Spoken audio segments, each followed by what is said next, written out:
Welcome to the We Nurture podcast, where we give you the tools to help your child blossom. I'm Chinya Lu. Today on Inspirational Wednesday, I'll be talking about open-ended toys and why in World of Education, we believe that these kinds of toys really nourish the young child's imagination. As with all our Wednesday episodes this season, you can watch the video version on YouTube. And to those of you already watching, welcome. Did you know that when your child plays with a toy, they actually build a relationship with the toy and the material that it's made from? And this can affect how they play with the toy. So it's important for us as parents to be intentional about the kind of toys and play materials that we give to our child. We could ask ourselves questions such as, does it offer warmth? Does it invite your child to play? And how does it feel when they touch it? And how does your child engage with the toys that they have? And by watching your child, you can see, how much their toys stimulate their imagination, their curiosity, and their approach to exploring, how they play with it and what ideas they come up as they're playing with the toy. Children learn about their world through play, and the toys and play materials that they, play with are a medium for this exploration.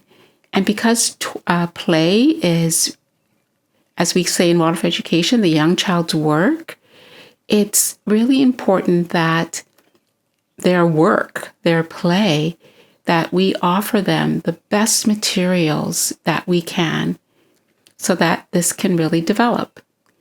The less formed a toy is, the more room there is for a child to imagine and create their own ideas.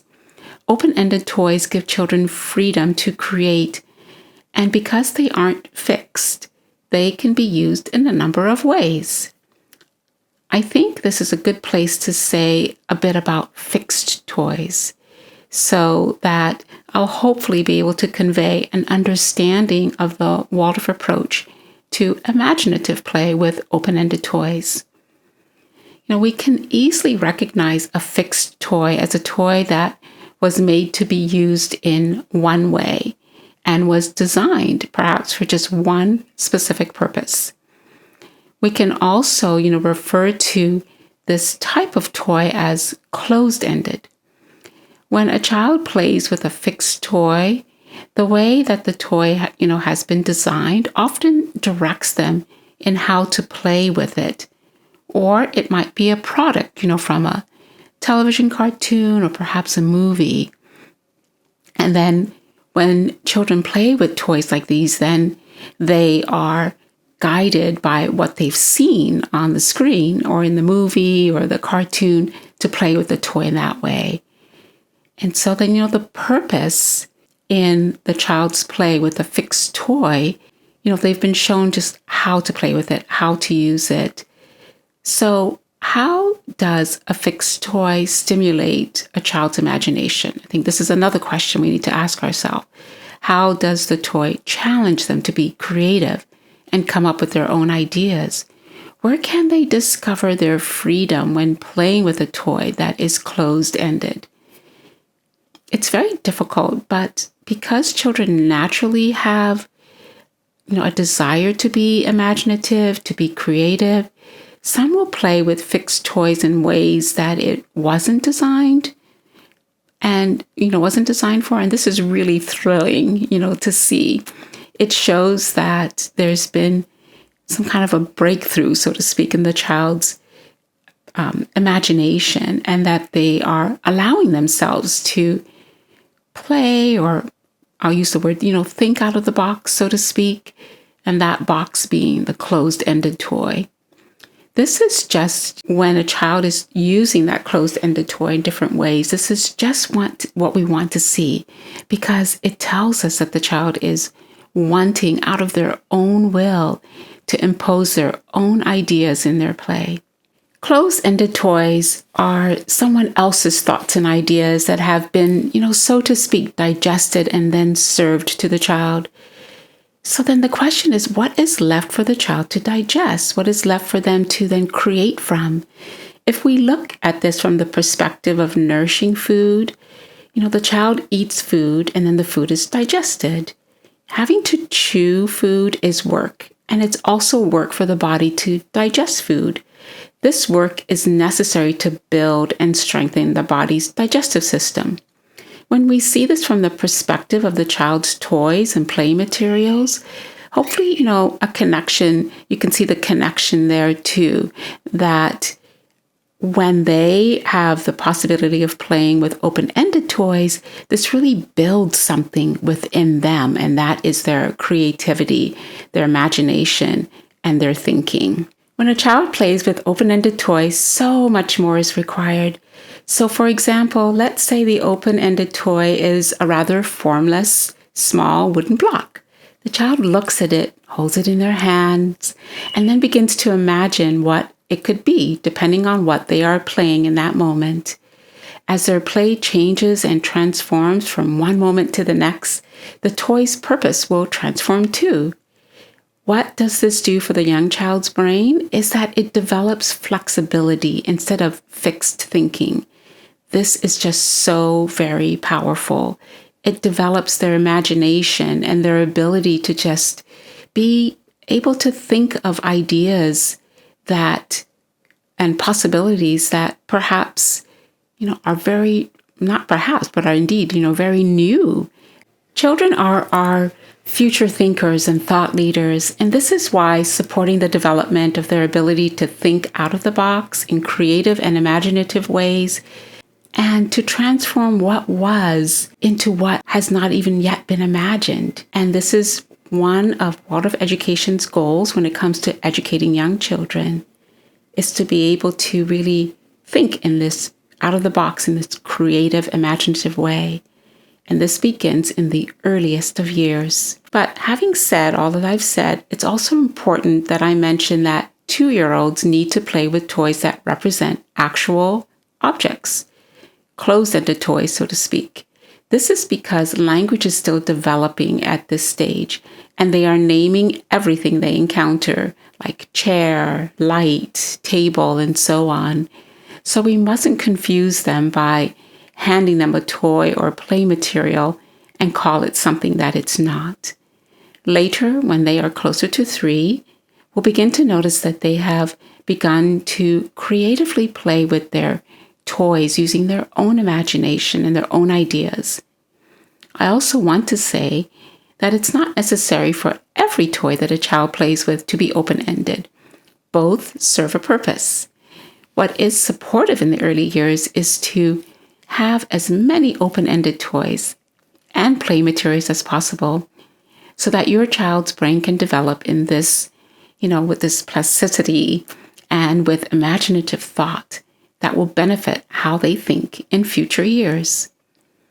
So you might be thinking, what toys or play materials can I give my child to play with for their imaginative, kind of open-ended play? Well, the natural world is the first place to look. Pieces of wood, like a wooden block, as I mentioned before, small pieces of bark, branches that have been cut into small pieces, even a wooden stump, that still has its bark on is great for pretend play. Nature provides so much that we can bring into the home that children can play with as toys. You can purchase little baskets that your child can carry on their own and use them, to collect natural objects on walks, such as rocks and shells, seashells found on the beach, pine cones, chestnuts, or walnuts that you might find in the autumn, and put them in the baskets and take them home. Play materials such as these, which Richard Louv calls loose ends. He's the author of the book Last Child in the Woods. He says as much loose parts, I should say, that children have to play with, that this provides rich nourishment for children's play. I just want to have a word of caution and just say, to be certain that when you collect things from nature with your child, to be sure that there's no danger or potential in them swallowing it. So check for the size and see, if that's okay. Because children will most likely want to explore their toys and play materials with their mouths too. And this is quite normal. And if they do, and it doesn't, what you've collected in nature doesn't pose any danger, it's best to let them explore with it. And then perhaps later, in the day, they can wash them with some soap and some water if this is so needed. Now, if you've been in a Waldorf Early Childhood classroom, you've probably seen that the toys are predominantly made of wood. And there aren't really a lot of toys for the children to play with. And they're mostly open-ended.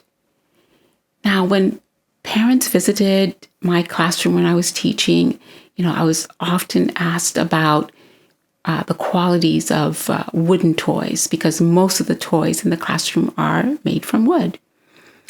And wooden toys just have such great importance in Waldorf education, because we really see that the qualities of wood have this quality of life and warmth. And this is something that the children just really enlivens their play. They experience the color, the texture, the aroma, and just how nourishing it is to the senses. And I do believe that children experience this from wood because there's an aliveness there that wood carries, just from the fact that it still has the energy of the life that it once held. And this also applies to other toys that are made from natural materials, such as silk or linen or wool. That's something also important to kind of keep in mind, that natural materials do carry this life quality about them.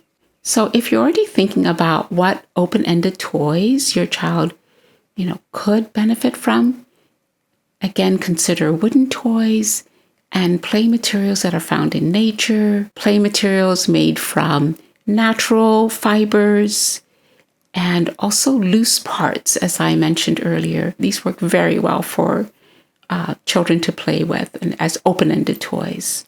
Young children are so open to life, to exploring without judgment, that their imagination drives their desire to be creative with everything that they come into contact with.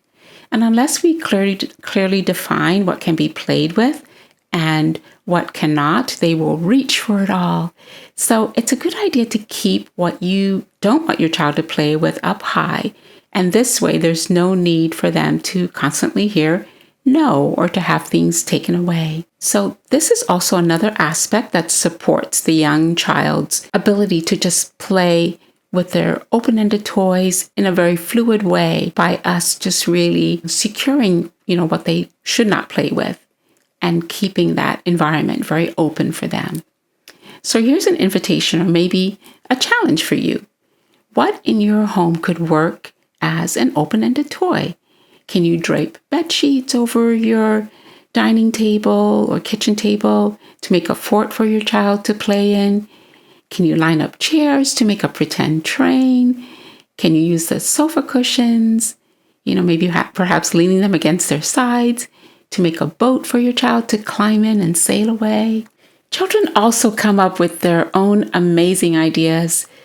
So when your child wants to share an idea that they have about, some kind of play that's just so creative and open-ended, listen. So often I was amazed by the ideas that my children and the children that I taught in the classroom came up with. So I'd like to end with 4 benefits of open-ended play. Imagination. With open-ended play, children find endless ways to use the same toys and play materials. They explore with the toys with no goal in mind, which develops a flexibility in trying new things, then digesting life. Pretend play with open-ended toys is a wonderful way for children to work through events of the day, family stresses also, and new situations, and even developing new friendships. It provides a healthy way for them to process and digest life. Often they will process life by recounting the day in story form and talking to themselves as they try to make sense of life. And open-ended play just really creates a wonderful vessel for that to happen. And learning to play independently is a great benefit when it comes to, is benefited, I should say, when it comes to playing with open-ended toys. With independent play, children find ways to solve a problem or invent new ways of doing something with a toy or play material.